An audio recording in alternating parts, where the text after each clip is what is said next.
The stars looked different from Earth Orbital Command. Director Aveline Tran had always thought so, even after 60 years of service. From her private observation deck aboard the EOC Prime Station, the galaxy seemed both more intimate and more threatening than from the planetary surface. Today, that sense of threat wasn't just her imagination. Director, the Eldrin envoy is requesting your presence in the diplomatic chamber, announced the station's AI in its characteristically neutral tone. Aveline nodded, her silver-streaked hair catching the starlight. At 78, she remained the commanding presence she had been when first appointed to head the Earth Defense Initiative.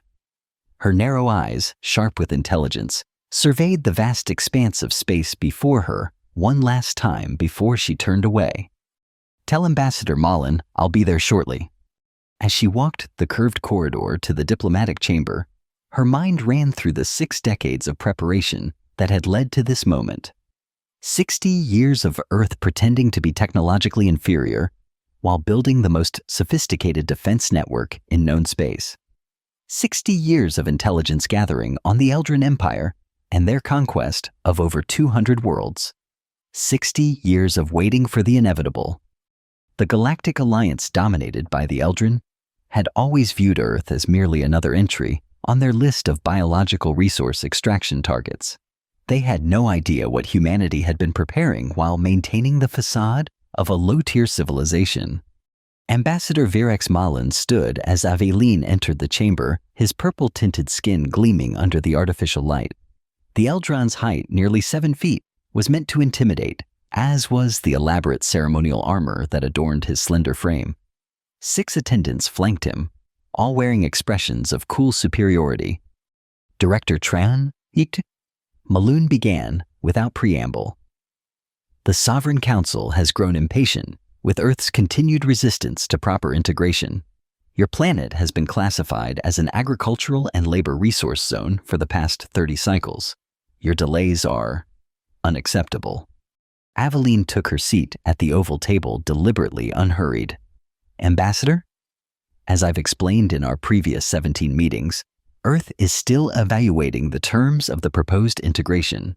Our planet operates on consensus governance. These things take time. Time has run out, Malun replied coldly. Yesterday, one of our exploratory vessels intercepted a civilian Earth ship that had violated the safe orbit parameters established by our preliminary agreement. Aveline's expression remained neutral, but her mind raced. The Eldrin were lying. The EDI tracking system would have alerted her to any such breach by an Earth vessel. This was a manufactured pretext. "I've received no reports of such an incident," she said. "That is because we have detained the vessel and its crew for proper processing." Malun stated, placing a data crystal on the table. "This contains our final terms. Earth will be integrated into the Alliance administrative system as an agricultural and labor resource zone within 30 Earth days. Resistance will be met with appropriate measures." So it had come at last. The ultimatum they had been preparing for since the first Eldrin scout ship had appeared at the edge of the solar system 60 years ago. Aveline picked up the crystal. "I'll convey this to the Global Council." "See that you do, Director. The Sovereign Council's patience is not infinite." With that, Malun and his entourage departed. Aveline waited until the chamber's security confirmed the Eldrin delegation had returned to their ship before activating her secure comm. "Initiate Protocol Awakening," she ordered. "Full Strategic Council Assembly in the Artemis Chamber 1 hour. The Artemis Chamber, buried deep beneath the lunar surface, was Earth's most secure facility. As Aveline stepped from the transport tube, 12 faces turned toward her. The Strategic Council of the EDI represented every continent, the orbital habitats, and the Mars and Europa colonies. "The Eldrin have made their move," Aveline announced without preamble, placing the data crystal in the center of the round table. "They've fabricated an incident involving an Earth ship and delivered their ultimatum. We have 30 days before they expect our surrender." Admiral Kwan, the Naval Operations Director, spoke first. "How many ships are they deploying?" "Currently, 1 diplomatic cruiser in high Earth orbit." However, our deep space arrays have detected a battle group assembling at the edge of the Kuiper Belt. I estimate we have less than 72 hours before they move into an offensive position. Dr. Nyari Samaras, the quantum physicist, whose brilliance had made their defense system possible, leaned forward. Her dark eyes glinted with the same determination that had characterized her 30 years of work on the fold displacement technology. "The quantum network is fully operational," she said. "All 53 displacement arrays are synchronized and hidden. The moment they move within the heliopause, we can engage." Captain Marco Ishikawa, commander of Earth's visible military forces, shook his head. "We should strike first, take out their assembly point before they can organize." "No," Avelaine said firmly. "We stick to the plan. We are not conquerors or aggressors. We are defenders, and we will act only when they cross the line we've established." Commander Elena Okafor, head of intelligence, touched a control, and a holographic display of the solar system appeared above the table. "The Eldrin believe our technology is at least a century behind theirs. Their arrogance is our advantage. They expect token resistance at best." "And what exactly do we do when they discover we're not as helpless as they believe?" asked Representative Santos of the South American Union. "The Eldrin have conquered hundreds of worlds. They won't simply retreat when faced with resistance." Aveline smiled thinly. "We're not going to give them a choice." The plan they reviewed over the next 3 hours was the culmination of decades of preparation.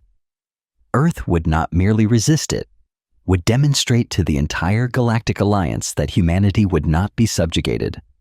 "Remember," Aveline said, as the meeting concluded, "our goal is not to destroy the Eldrin, but to force them to recognize Earth as an equal. We don't just want to exist, we want to thrive among the stars on our own terms." 70 hours later, Aveline stood in the EOC command center as alarms flashed across the monitoring stations. The Eldrin battle group had accelerated its timetable, moving rapidly into the solar system.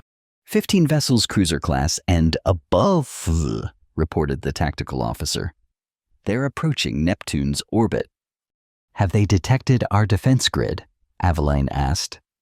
"Negative, Director. The quantum masking is holding." Aveline nodded. "Open a channel to the Eldrin flagship." The enormous face of Admiral Zex appeared on the main screen, his expression one of contemptuous boredom. "This is Director Avelaine Tran of Earth. Your fleet has entered our solar system without permission. Withdraw immediately." Admiral Zex's mouth twisted into what passed for an Eldrin smile. "Your permission is not required, Earth human. Your world has been designated for integration. These vessels are simply here to ensure a smooth transition." "We are aware of Ambassador Mullen's ultimatum," Aveline replied calmly. "However, we have not yet provided our response, and your deadline has not expired. Your presence constitutes an act of aggression." "Call it what you wish," Zex said dismissively. "My orders are to establish a presence in your system and prepare for the integration process." "Then let me be clear," Aveline's voice hardened. "If a single Eldrin vessel crosses beyond the orbit of Saturn, we will consider it an act of war. Earth will defend itself." Admiral Zex actually laughed, the sound rasping through the communication system.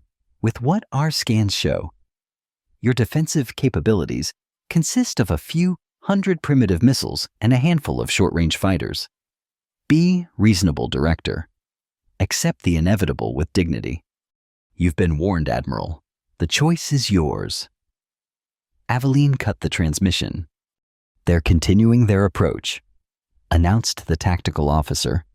"Current trajectory puts them crossing Saturn's orbit in 17 minutes. Aveline turned to Dr. Samaras. "Is the network ready?" The physicist nodded, her fingers dancing across her control panel. "Quantum alignment is perfect. The displacement field can be activated at your command." "And we're sure this will work as designed?" Aveline asked, not for the first time. "In theory, and in all our tests, yes," Dr. Samaras replied. "But we've never deployed it against actual Eldrin technology." Aveline nodded grimly. "Let's hope the theory holds. Prepare to activate the network the moment the first ship crosses the boundary. The minutes ticked by in tense silence. On the main view screen, the representation of the Eldrin fleet moved inexorably closer to the invisible line humanity had drawn in space. First vessel crossing Saturn's orbital plane in 3, 2, 1, boundary crossed, announced the tactical officer. Activate the quantum displacement network, Aveline ordered. Dr. Samaras pressed her palm against the activation panel. Displacement field initializing. Quantum fold creating throughout the target zone. On the view screen, strange distortions appeared around the Eldrin vessels. Space itself seemed to ripple and bend, as if reality were a cloth being twisted by invisible hands. "What's happening?" demanded Admiral Zex, his face reappearing on a secondary screen. "What are you?" His transmission cut off abruptly. "Fold displacement successful," Dr. Samaras announced, her voice filled with wonder and relief. "All 15 Eldrin vessels have been shifted into the null space pocket. Containment is stable." A cheer erupted throughout the command center. 60 years of preparation, of hidden technological development, had paid off. Earth's first line of defense had worked perfectly. "Open a channel to the Eldrin diplomatic cruiser," Aveline ordered once the celebration had quieted. Ambassador Malun Sis appeared on screen, his usual composure shattered. "What have you done? Where is our battle group?" "They crossed the boundary we established," Aveline replied calmly. "So, we removed them from our space. They are unharmed, but contained in a dimensional pocket of our creation." "Impossible," Malun sputtered. "Your species doesn't possess such technology." "Clearly your intelligence on Earth is outdated, Ambassador. Now shall we discuss new terms for our relationship with the Galactic Alliance? Or shall I demonstrate further capabilities that might surprise you?" "This is an act of war," Malun hissed. "No, Ambassador. This is an act of self-defense. Had your fleet respected our boundaries, this demonstration would not have been necessary." Aveline leaned forward. "Send this message to your Sovereign Council. Earth is not a resource to be exploited, or a people to be subjugated. We are willing to join the Galactic Alliance as equals, but we will never submit to integration on your terms. The Sovereign Council will not negotiate with." "They will," Aveline interrupted, "if they want their battle group returned. And if one more Eldrin vessel enters our system without explicit permission, we'll consider it a declaration of war. Is that clear?" Malun's purple skin darkened with rage, but he nodded stiffly before cutting the transmission. Director Captain Ishikawa said, stepping forward, "We should press our advantage. The Eldrin only understand force. If we release their ships, they'll simply return with a larger fleet." "Perhaps," Aveline agreed. "But first, let's send them a message they can't ignore." Over the next 24 hours, Earth prepared that message. Using the quantum network, they extracted one Eldrin vessel from the null space pocket, a small cruiser with a crew of 200. The ship was paralyzed but undamaged, its crew frightened but unharmed. Aveline herself traveled to the vessel accompanied by Dr. Samaras and a small security team. As they entered the Eldrin bridge, the alien crew stared in stunned silence. "I am Director Aveline Tron of Earth," she announced. "Your ship and crew will be returned to Eldrin space intact. You will carry a message to your Sovereign Council." She nodded to Dr. Samaras, who activated a small device. A holographic display appeared showing the remaining Eldrin vessels suspended in the strange twisted space of the quantum fold. "This is where your battle group currently exists, in a pocket dimension created by our technology.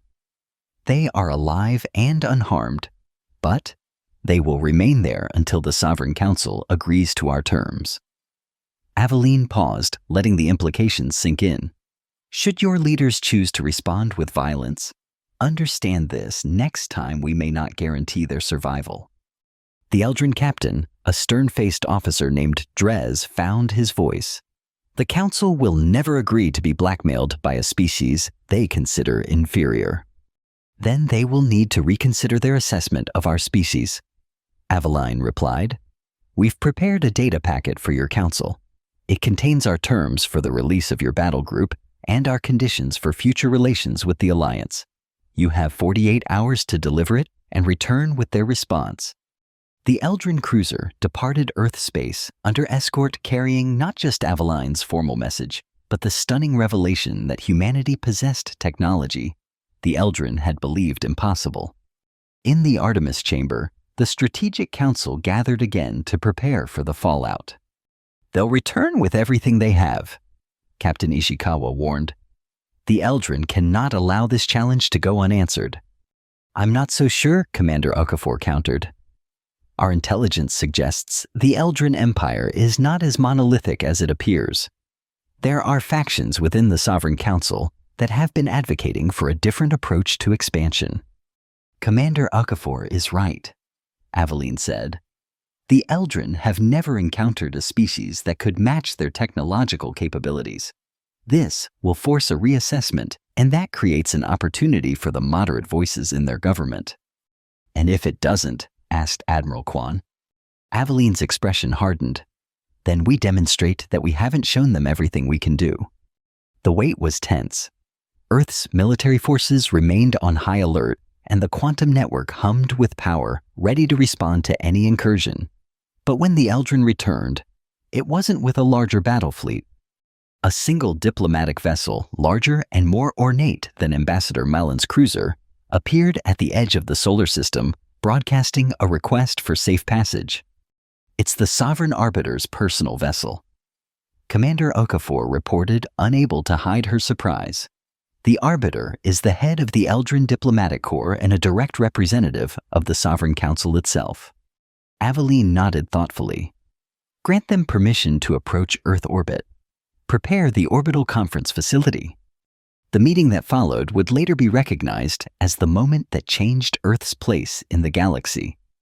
The Sovereign Arbiter, an ancient Eldrin named Zelos, whose skin had faded to pale lavender with age, approached Aveline, not with condescension, but with cautious respect. "Director Tron," he began, "your demonstration has provoked considerable discussion within the Council. The technology you possess is of great interest to us. Our technology is not for sale or surrender." "Arbiter Zelos," Aveline replied firmly, "it is our guarantee of independence."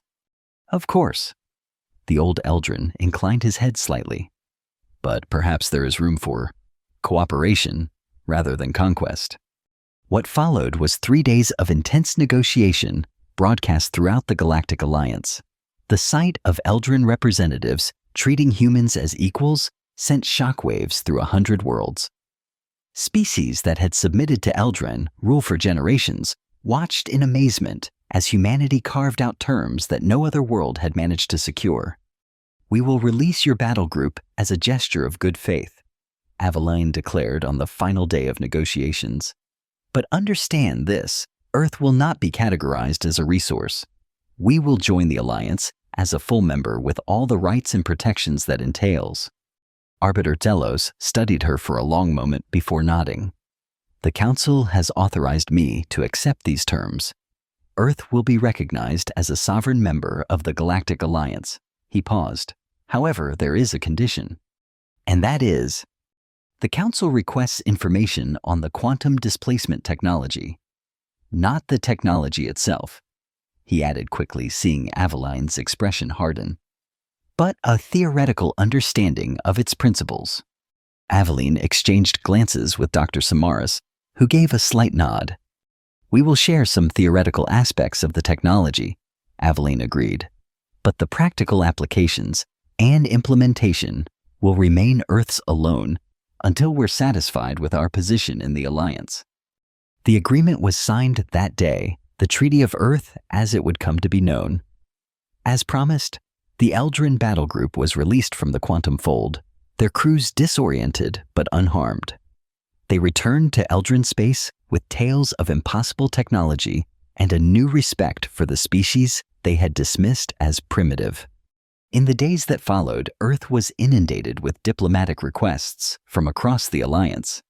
Species that had been subjugated for generations saw in humanity a potential ally and advocate. The Strategic Council worked tirelessly to navigate this new political landscape, forming alliances and establishing Earth's position in the galactic community. A month after the treaty signing, Aveline stood alone on her observation deck aboard EOC Prime, gazing at the stars that now seemed less threatening and more inviting. The door slid open behind her, and she turned to find Dr. Samaras and Captain Ishikawa. "The Regellian delegation has departed," Captain Ishikawa reported. "They've agreed to support our proposal for reforms to the Alliance Charter. And the Centauri have offered to exchange scientific knowledge," Dr. Samaras added. "Their crystalline computing technology could significantly enhance our quantum network." Aveline nodded, turning back to the viewport. "We've made remarkable progress in a short time." "Thanks to your strategy," Captain Ishikawa acknowledged. "Though I still believe we should have pressed our advantage further. The Eldrin respect only strength." "Perhaps," Aveline mused, "but there's strength in restraint as well. We demonstrated that we could have destroyed their battle group but chose not to. That sends a more powerful message than any show of force. The question is whether they've truly accepted us or are simply biding their time," Dr. Samaras said. Aveline smiled faintly. "Of course they're biding their time. As are we. This is just the beginning of a very long game." Captain Ishikawa frowned. "You think they'll try again?" "Eventually. Empires don't change their nature overnight. But next time they'll approach us with caution rather than arrogance. And in the meantime, we'll continue to prepare." Aveline turned to face her colleagues. "Have we made progress on the temporal shielding project?" Dr. Samaras nodded. "The theoretical model is sound. We've begun constructing a prototype at the Ganymede facility." "Excellent. And the diplomatic initiatives?" "Moving forward," Captain Ishikawa reported. "We've established formal relations with 17 previously subjugated worlds. The network is growing." "Good." Aveline turned back to the stars. "Because the last war didn't start when Earth was attacked. It began when we fought back. And it won't truly end until we've reshaped the Alliance into something better than an empire." 6 months later, Aveline stood before the newly formed Alliance Council. A body that would have been unimaginable before Earth's stand against the Eldran. Representatives from 100 worlds filled the vast chamber, many of them species that had never had a voice in galactic governance before. Ambassador Malun now, representing the Eldrin on the council, rather than acting as their imperial envoy, watched her with a mixture of resentment and reluctant respect. "Fellow members of the Alliance," Aveline began, "today marks the beginning of a new era in our shared history. For too long, the relationship between worlds has been defined by dominance and submission, by the categorization of entire species as resources rather than partners." She paused, looking around the chamber at the diverse array of beings.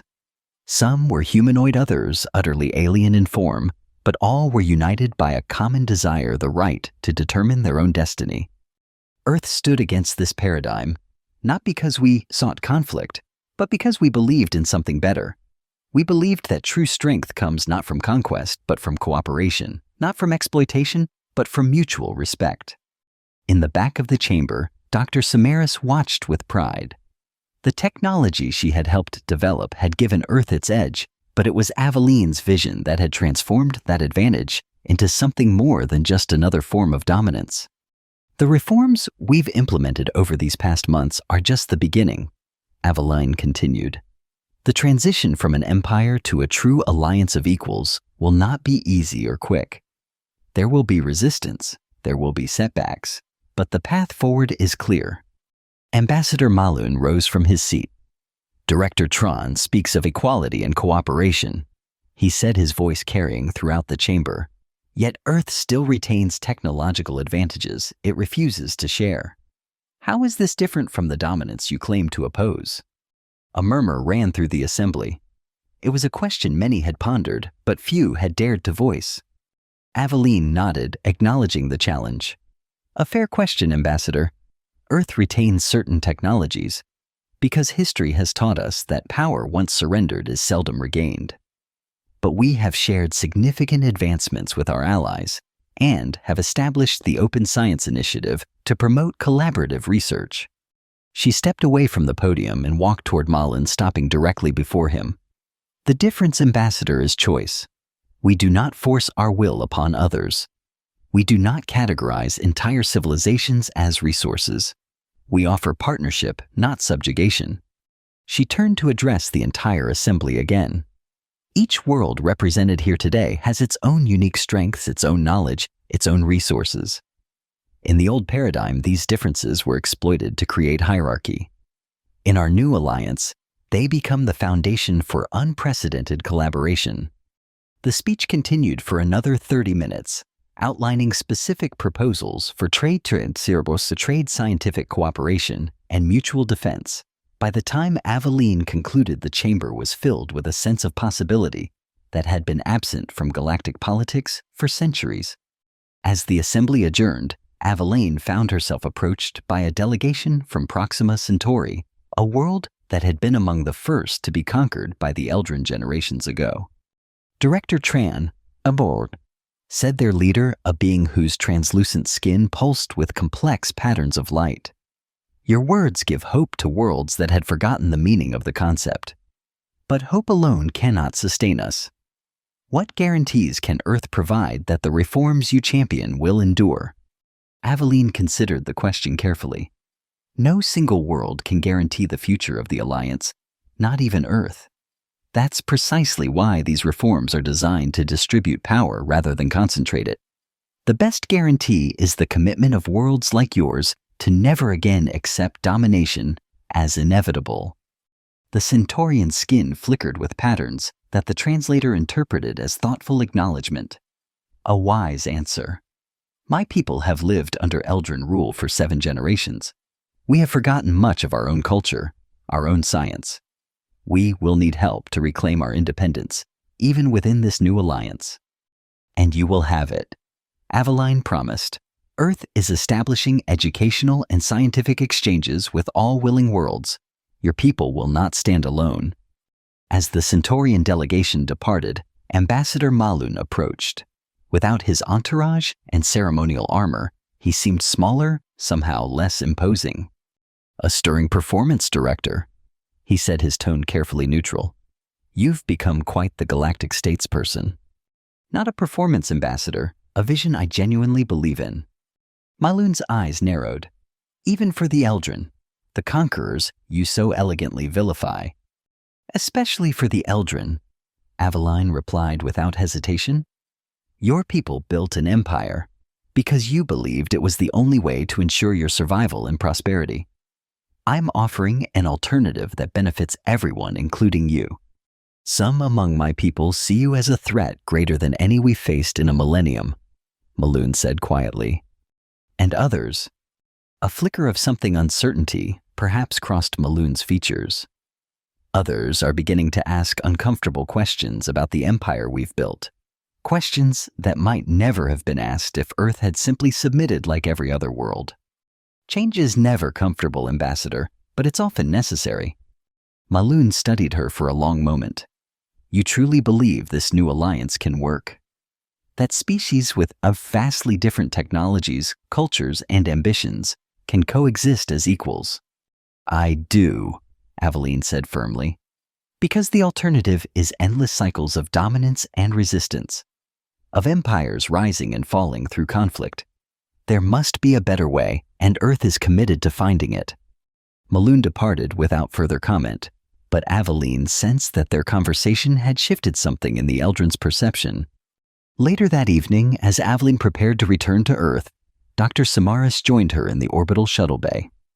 The council session went better than expected, the physicist observed. For now, Aveline agreed. But this is just the beginning. The real test will come when the Eldrin traditionalists recover from their shock and begin actively working to undermine the reforms. And Earth. What's our next step? Aveline smiled, a rare expression that softened her usually stern features. We continue building, not just defenses, but bridges. The quantum network protected us from conquest, But it's our ideas that will truly change the galaxy. Dr. Samaras nodded thoughtfully. You know, when we first developed the displacement technology, I saw it purely as a defensive measure, a way to keep Earth safe. I never imagined it would become the catalyst for galactic reform. The greatest weapons are those you never have to fire, Aveline said. Our technology gave us the security to stand firm, but it was our refusal to use that power destructively that truly surprised the Eldran. They expected either submission or retaliation in kind. They weren't prepared for an alternative approach. As their shuttle departed the Alliance station, Aveline gazed out at the vast expanse of space. Somewhere out there beyond the reach of current sensors, she knew the Eldran military was regrouping, analyzing, planning. They would not accept the new order without resistance. The old guard never did. But for the first time in her long career as Earth's defender, Aveline felt genuine hope for the future.